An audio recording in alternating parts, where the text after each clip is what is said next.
What point is the distinction occurring between sort of a living, vibrant Earth, which we participate in psychically, spiritually, and totally, and the Earth as a resource? And I wonder if that occurs in the transition from pantheism, paganism, to monotheism, which where the sort of sacred endowment of plants, animals, etc., becomes.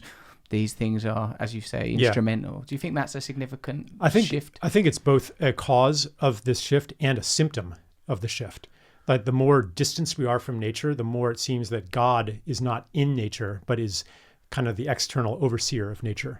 And actual beings of nature lose their beingness. A lot of the things that we blame as cause are actually symptom.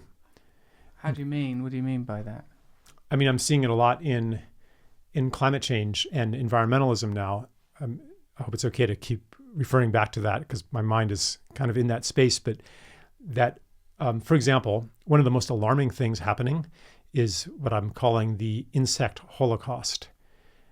Have you noticed that there's less bug splatter on the window than when you were a kid? Yeah, loads less. There used to be a good covering of splatter, like a nice sort of Steven Spielberg sky of splatter. Yeah. It's not your imagination. Like there's been approximately a 75% loss of flying insect biomass over 30 years. So confronted with anything like that, or forest fires or hurricanes, this mindset of fundamentalism, of money, of war, has us jump, excuse me. Have some water from this little beaker. Thank you. It has us jump to the cause. What's the cause? Oh, insect die-off, it must be climate change. Forest fires, it must be climate change. To find an enemy is one of the deep programs of our culture. To solve a problem, so my son, who's 5, got this book from the library about superheroes. And it has all these little anecdotes about the Avengers or something like that. And each story in there, the template was the same. A bad thing is happening. The cause is a bad guy, and the solution is to defeat the bad guy by force. So this is an example of a reductionism that also has us reduce the living complexity of Earth to a single cause, which is why I'm wary of putting all of the environmental eggs into the basket of climate change and saying, if we only solve this one thing, then everything else will be fine. And then what do we not see in that reductionism? Reductionism always leaves things out. And in this case, it leaves out the repeated dousing of the entire landscape with pesticides over the last 90 years.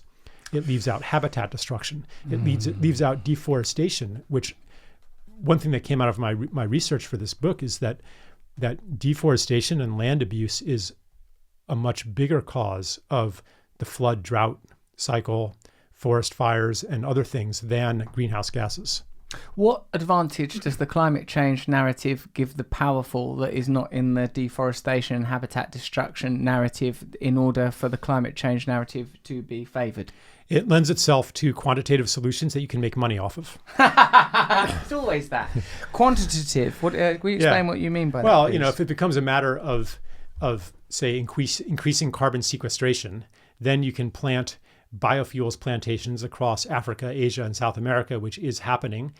That the numbers look good, the metrics look good, but what's happening on the ground is subsistence peasants are being forced out of their traditional lifestyles. Pristine ecosystems are being leveled to plant fast-growing trees. Communal land holdings are being converted into titled property. Indigenous people are getting evicted from their land. Like when things get monetized and reduced to a number, the things that you cannot reduce to a number get left out. So in general, when we quantify things, they fit into a society that is built on measurement and quantification, and ultimately the conversion of all things to the number called value. It's dangerous. And I mean, I could go on and on. I met Al Gore, and he was talking, as you might imagine, about environmentalism and climate change. While I was meeting him, I felt this feeling of deep frustration not that Al Gore might not be a nice guy, because I saw a documentary about him once, and I saw his cabin, and I thought he did seem like a nice guy in his cabin with pictures of his dad up and stuff, human. And but what I felt was that everything he was saying was invisibly caveated with the phrase, unless it affects the interests of the powerful. We must do something about carbon emissions, unless it affects the interests of the powerful, then we won't do anything. We must do something unless it, energy consumption, unless it affects the interests of the powerful. This thing that I instinctively felt, it feels like it maybe relates to what you just said, and maybe you have even more information on that. Yeah, I feel a little suspicious of the dominant climate change narrative because the powerful are so willing to accept it. I think it's a lot less disruptive than the alternative narrative that I like to work with, which is the living Earth narrative, which says that Earth is alive, that its health depends on the health of its organs and tissues. And what are those? Those are the forests, the wetlands, the seagrass meadows, the mangroves, the elephants, the whales, the fish, the corals. Everything that is destroyed by development is necessary.